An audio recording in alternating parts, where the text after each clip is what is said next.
मनुष्य के सारे संबंधों का आधार है अपेक्षा। पति कैसा हो जो मेरा जीवन सुख और सुविधा से भर दे। पत्नी कैसी हो जो सदैव मेरे प्रति समर्पित रहे। संतान कैसी हो जो मेरी सेवा करे, मेरा आदेश माने।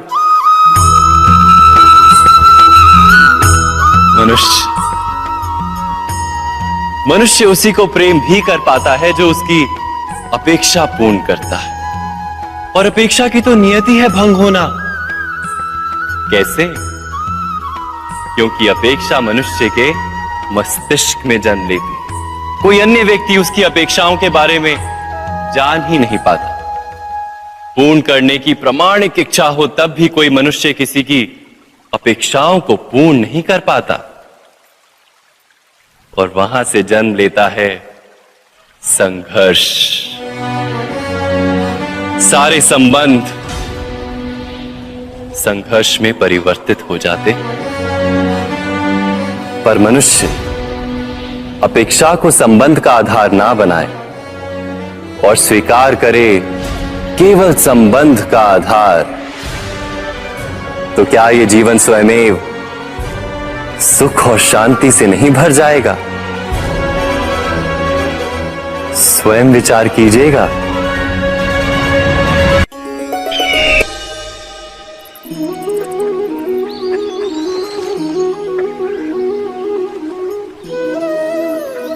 समय के आरंभ से ही मनुष्य को एक प्रश्न सदा पीड़ा देता है कि वो अपने संबंधों में अधिकतम सुख और कम से कम दुख किस प्रकार प्राप्त कर सकता है। क्या आपके सारे संबंधों ने आपको संपूर्ण संतोष दिया है? विचार कीजिए। हमारा जीवन संबंधों पर आधारित है। हमारी सुरक्षा संबंधों पर आधारित है। इसी कारण हमारे जीवन के सारे सुखों का आधार भी संबंध है। किंतु फिर भी हमें संबंधों में ही अधिकतर दुख क्यों प्राप्त होते हैं? सदा ही संघर्ष भी संबंधों से ही उत्पन्न क्यों हो जाते हैं? कभी विचार किया है? जब कोई व्यक्ति किसी अन्य व्यक्ति के विचार अथवा कार्य को स्वीकार नहीं करता, उसमें परिवर्तन करने का प्रयत्न करता है, तो संघर्ष जन्म लेता है। अर्थात जितना अधिक अस्वीकार उतना ही अधिक संघर्ष, और जितना अधिक स्वीकार उतना ही अधिक सुख। क्या ये वास्तविकता नहीं? यदि मनुष्य स्वयं अपनी अपेक्षाओं पर अंकुश रखे, अपने विचारों को परखे, किसी अन्य व्यक्ति में परिवर्तन करने का प्रयत्न ना कर स्वयं अपने भीतर परिवर्तन करने का प्रयास करे, तो क्या संबंधों में संतोष प्राप्त करना इतना कठिन? अर्थात क्या स्वीकार ही संबंध का वास्तविक अर्थ नहीं? स्वयं विचार कीजिए।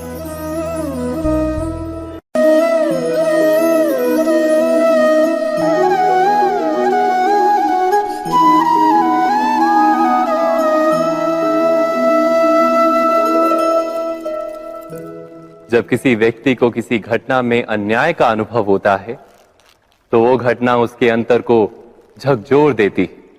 समस्त जगत उसे अपना शत्रु प्रतीत होता है। अन्याय लगने वाली घटना जितनी बड़ी होती है, मनुष्य का हृदय भी उतना ही अधिक विरोध करता है। उस घटना के उत्तर में वो न्याय मांगता है, और ये योग्य भी है। वास्तव में समाज में किसी भी प्रकार का अन्याय व्यक्ति की आस्था और विश्वास का नाश है। किंतु ये न्याय क्या है? न्याय का अर्थ क्या है? अन्याय करने वाले को अपने कार्य पर पश्चाताप हो और अन्याय भुगतने वाले के मन में फिर से विश्वास जगे समाज के प्रति। इतना ही अर्थ है ना न्याय का। किंतु जिसके हृदय में धर्म नहीं होता, वो न्याय को छोड़कर बैर और प्रतिशोध को अपनाता है। हिंसा के बदले प्रतिहिंसा की भावना लेकर चलता है। स्वयं भोगी हुई पीड़ा से कहीं अधिक पीड़ा देने का प्रयत्न करता है और इस मार्ग पर चलते अन्याय को भुगतने वाला स्वयं अन्याय करने लगता है। शीघ्र ही वो अपराधी बन जाता है, अर्थात न्याय और प्रतिशोध के बीच बहुत कम अंतर होता है और इसी अंतर का नाम है धर्म। क्या ये सत्य नहीं? स्वयं विचार कीजिए।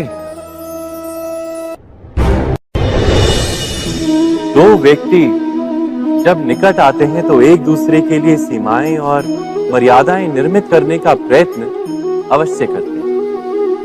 हम यदि सारे संबंधों पर विचार करें तो देखेंगे कि इन सारे संबंधों का आधार यही सीमाएं हैं जो हम दूसरों के लिए निर्मित करते हैं। और यदि अनजाने में भी कोई अन्य व्यक्ति इन सीमाओं को तोड़ता है तो उसी क्षण हमारा हृदय क्रोध से भर जाता है। इन सीमाओं का वास्तविक रूप क्या है? क्या हमने कभी विचार किया? सीमाओं के द्वारा हम दूसरे व्यक्ति को निर्णय करने की अनुमति नहीं देते, अपना निर्णय उस व्यक्ति पर थोपते, अर्थात किसी की स्वतंत्रता का अस्वीकार करते हैं। और जब स्वतंत्रता का अस्वीकार किया जाता है तो उसका हृदय दुख से भर जाता है और जब वो सीमाओं को तोड़ता है तो हमारा हृदय क्रोध से भर जाता है। क्या ऐसा नहीं होता?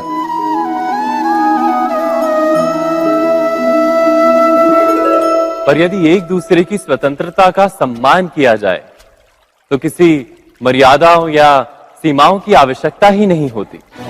अर्थात जिस प्रकार स्वीकार किसी संबंध का देह है, क्या वैसे ही स्वतंत्रता किसी संबंध की आत्मा नहीं?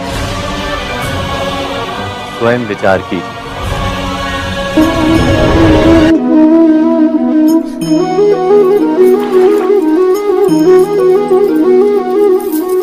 पिता सदा ही अपने संतान के सुख की कामना करते हैं, उनके भविष्य की चिंता करते रहते हैं।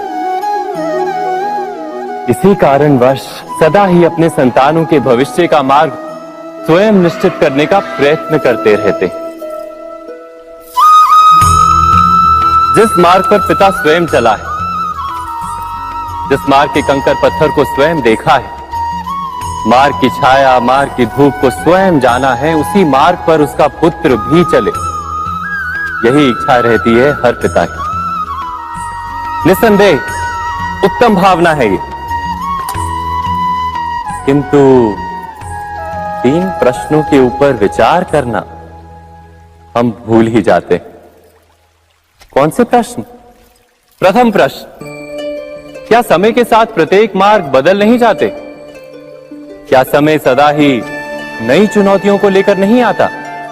तो फिर बीते हुए समय के अनुभव नई पीढ़ी को किस प्रकार लाभ दे सकते हैं? दूसरा प्रश्न, क्या प्रत्येक संतान अपने माता पिता की छवि होता है? हाँ, संतानों को संस्कार तो अवश्य माता पिता देते हैं, किंतु भीतर की क्षमता तो ईश्वर देते हैं। तो जिस मार्ग पर पिता को सफलता मिली है, विश्वास है कि उसी मार्ग पर उसकी संतानों को भी सफलता और सुख प्राप्त होगा। तीसरा प्रश्न, क्या जीवन के संघर्ष और चुनौतियां लाभकारी नहीं होती? क्या प्रत्येक नया प्रश्न एक नए उत्तर का द्वार नहीं खोलता? तो फिर संतानों को नए नए प्रश्नों, संघर्षों और चुनौतियों से दूर रखना, ये उनके लिए लाभ करना कहलाएगा या हानि पहुंचाना? अर्थात जिस प्रकार संतान के भविष्य का निर्माण करने के बदले उसके चरित्र का निर्माण करना श्रेष्ठ है, वैसे संतानों के जीवन का मार्ग निश्चित करने के बदले उन्हें नए संघर्षों के साथ जूझने के लिए मनोबल व ज्ञान देना अधिक लाभदायक नहीं होगा? स्वयं विचार कीजिए। सबके जीवन में ऐसा प्रसंग अवश्य आता है कि सत्य कहने का निश्चय होता है हृदय में, किंतु मुख से सत्य निकल नहीं पाता। कोई भय मन को घेर लेता है। किसी घटना अथवा प्रसंग के बारे में बात करना या फिर स्वयं से कोई भूल हो जाए उसके बारे में कुछ बोलना, क्या ये सत्य है? नहीं, ये तो केवल तथ्य है। अर्थात जैसा हुआ था वैसा केवल बोल देना सामान्य सी बात है। किंतु कभी कभी उस तथ्य को बोलते हुए भी भय लगता है। कदाचित किसी दूसरे की भावनाओं का विचार आता है मन, दूसरे को दुख होगा ये भय भी शब्दों को रोकता है। तो ये सत्य क्या है? क्या हमने कभी विचार किया है? जब भय रहते हुए भी कोई तथ्य बोलता है तो वो सत्य कहलाता है। वास्तव में सत्य कुछ और नहीं, केवल निर्भयता का दूसरा नाम है। और निर्भय होने का कोई समय नहीं होता, क्योंकि निर्भयता आत्मा का स्वभाव है। अर्थात क्या प्रत्येक क्षण सत्य बोलने का क्षण नहीं होता?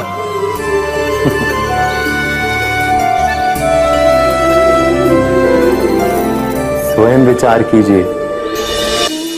जब भी किसी की आशा और इच्छा भंग होती है तो उसका हृदय क्रोध से भर जाता है। जिस व्यक्ति को वो अपना अपराधी समझता है उसे दंड देने का प्रयत्न करता है। पर क्या हमारी इच्छा या आशा का भंग होना क्या सदा ही किसी का अपराध होता है? इच्छाओं के अपूर्ण रहने के तो कई कारण हो सकते हैं। कुछ तो संजोग के कारण अधूरी रह जाती हैं और कुछ नियति के कारण। और कभी कभी इच्छाओं का स्वरूप ही ऐसा होता है कि वो पूर्ण नहीं हो पाती। बिना परिस्थिति पर विचार किए किसी को अपराधी मान लेना न्याय नहीं, प्रतिशोध है। न्याय का आधार तो दया है, करुणा है, और प्रतिशोध का आधार क्रोध, अहंकार। अर्थात हृदय में करुणा धारण किए बिना किसी के अपराध के विषय में विचार करना, किसी को दंड देना, क्या अपने आप में ही अन्याय नहीं? स्वयं विचार कीजिए।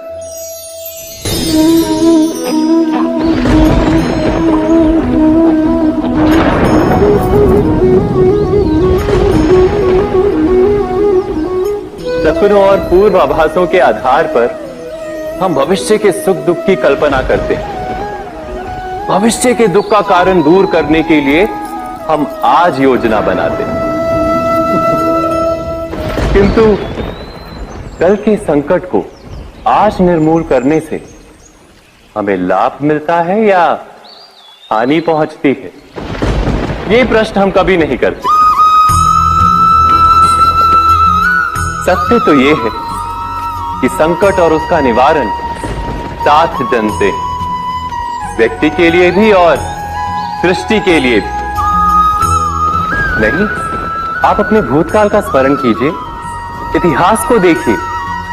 आप तुरंत ही ये जान पाएंगे कि जब जब संकट आता है तब तब उसका निवारण करने वाली शक्ति भी जन्म लेती है।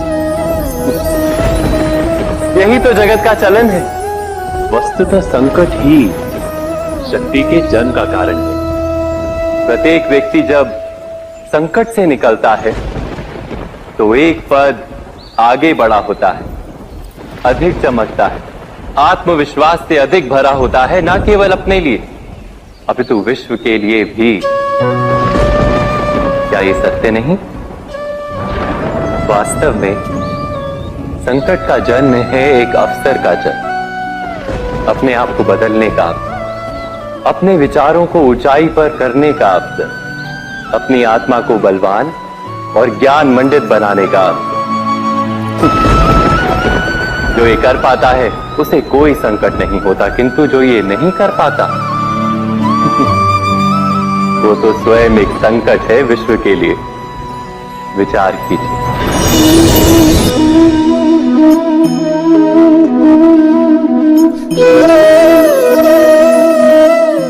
परंपरा में धर्म बसता है और परंपराएं ही धर्म को संभालने का कार्य करती हैं, ये सत्य है। पर क्या केवल परंपरा ही धर्म है? विचार कीजिए। सत्य तो यह है कि जिस प्रकार पाषाण में शिल्प होता है, उसी प्रकार परंपरा में धर्म होता है। इस पत्थर में शिल्प है, ये पत्थर शिल्प नहीं। शिल्प को उजागर करने के लिए उसे तोड़ना पड़ता है, अनावश्यक भागों को दूर करना पड़ता है।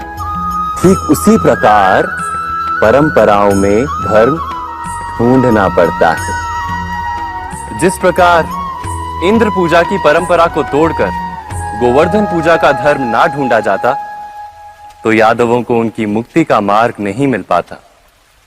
अर्थात परंपरा को पूर्णता छोड़ देने वाला धर्म से वंचित रह जाता है, और परंपरा का अंध अनुकरण करने वाला भी धर्म को प्राप्त नहीं कर पाता। कहते हैं हंस के पास नीर क्षीर विवेक होता है। दूध में मिले पानी को छोड़कर केवल दूध ही ग्रहण करता है। तो क्या सच्चा धर्म प्राप्त करने के लिए हृदय में ज्ञान से जन्मा विवेक आवश्यक है? और ऐसे विवेक के बिना जिसे धर्म मान भी लिया जाए, जो वास्तव में धर्म ना भी हो, ऐसा भी तो हो सकता है। स्वयं विचार कीजिएगा।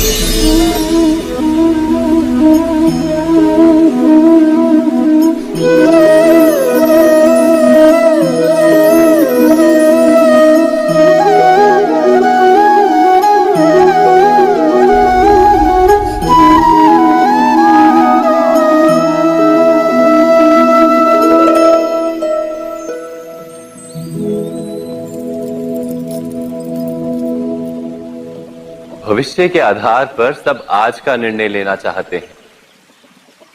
भविष्य में सुख मिले, भविष्य सुरक्षित हो, ऐसे निर्णय आज लेने का प्रयत्न रहता है सबका। आप अपने जीवन को देखिए।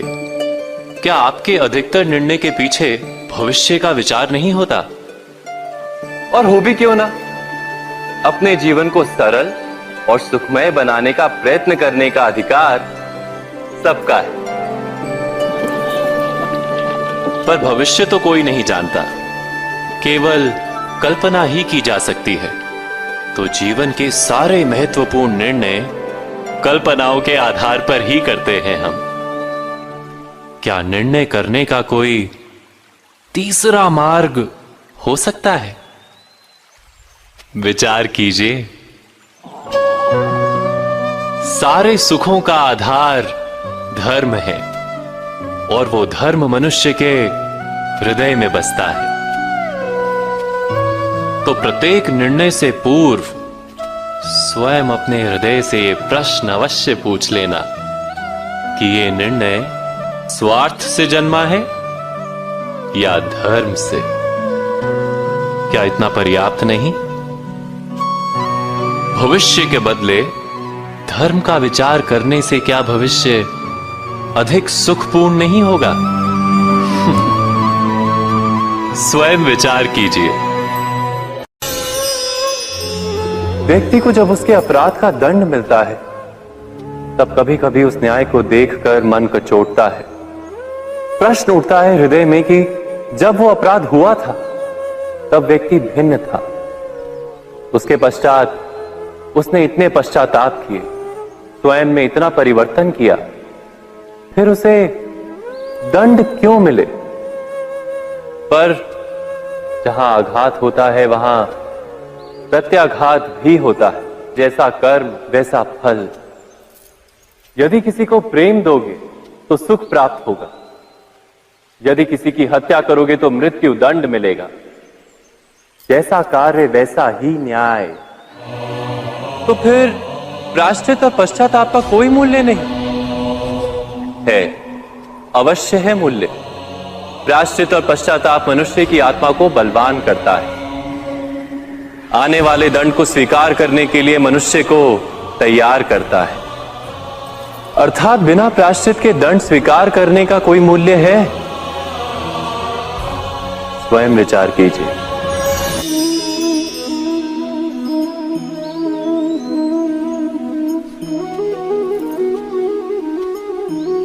जब अपने किसी अच्छे कार्य के उत्तर में दुख प्राप्त होता है अथवा किसी को उसके दुष्ट कार्य में सुख मिलता है, तो मन अवश्य ये विचार करता है कि अच्छा कार्य करने का, धर्म के मार्ग पर चलने का तात्पर्य क्या है।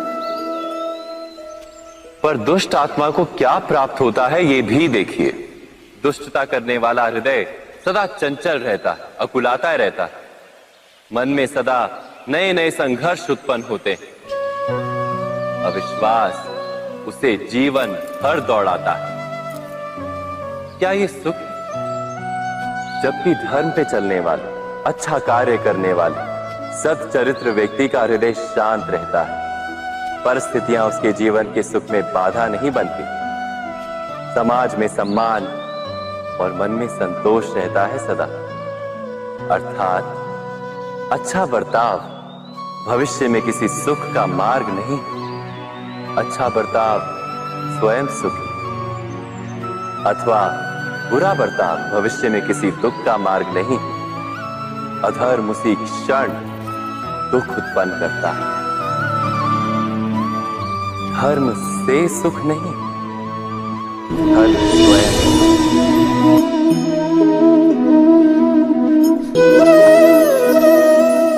सत्ता की लालसा सबके हृदय को घेरे रहती है। प्रत्येक व्यक्ति अपना एक राष्ट्र निर्मित करने का प्रयत्न अवश्य करता है। फिर वो राष्ट्र कुरु राष्ट्र की भांति बहुत बड़ा हो या फिर अपने परिवार तक सीमित हो, वो सत्ता प्राप्त करने का प्रयास अवश्य करता है। किंतु सत्ता का वास्तविक रूप क्या है? क्या हमने कभी विचार किया है? एक मनुष्य जितने अधिक लोगों के जीवन को प्रभावित कर सके, जितने अधिक लोगों के जीवन की स्वतंत्रता पर अंकुश रख सके, उतनी ही अधिक सत्ता का अनुभव करता है वो। सत्ता का वास्तविक रूप ही है अन्य के जीवन पर स्वयं का प्रभाव। किंतु क्या वास्तविक प्रभाव प्रेम, दया, करुणा और धर्म से निर्मित नहीं होता? जब भी मनुष्य कठोरता और अधर्म से सत्ता प्राप्त करने का प्रयत्न करता है, तब वो दूसरों के हृदय में विरोध अथवा विद्रोह को जन्म देता है। और परिणाम कुछ इस प्रकार। हां, कुछ समय के लिए वो स्वयं को प्रभावी और शक्तिशाली अवश्य पाता है, किंतु वो वास्तविक सत्ता नहीं। यही कारण है कि भृगु और वशिष्ठ जैसे ऋषियों की आज भी पूजा की जाती है, रावण और हिरण्यकश्यप की नहीं। इस पर तो आप विचार अवश्य करें। सत्य कहा ना?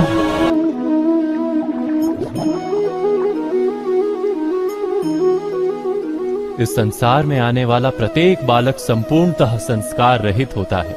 उसके अंतर पर ना किसी अच्छे संस्कार के चिन्ह अंकित होते हैं, ना ही बुरे संस्कार के। अर्थात जन्म से बालक में ना कोई गुण होता है और ना ही कोई दोष। तो ये दोष अथवा गुण किस प्रकार प्राप्त होते हैं? क्या हमने कभी विचार किया है? जो बात माता पिता के मुख से निरंतर सुनी जाती है, वही बात उनकी संतानों के हृदय का संस्कार बनती है। जैसे किसी गांव में नदी तट तक एक पगडंडी बन जाती है केवल उस मार्ग पर बार बार चलने के कारण। अर्थात माता पिता के हृदय की इच्छाएं उनकी संतानों के हृदय का दोष अथवा गुण बनकर जन्म लेती हैं। क्या ये सत्य नहीं? पर फिर भी जब उनकी संतानों में कोई दोष दिखाई देता है, तो माता पिता आश्चर्य और दुख से भर जाते हैं। माता पिता का हृदय ये प्रश्न करता है कि उनकी संतानों में ये कुसंस्कार आए कहां से? सत्य तो यही है कि माता पिता अपनी संतानों को अनजाने में ही कुसंस्कार के बीज दे देते हैं, जो उनके संतानों की हृदय भूमि पर कुसंस्कार का वृक्ष बनकर उगता है। अर्थात अपनी संतानों को सुसंस्कारी और धर्ममय बनाने की आशा रखने वाले प्रत्येक माता पिता को प्रथम अपने हृदय की इच्छाओं पर अंकुश रखना क्या अनिवार्य नहीं?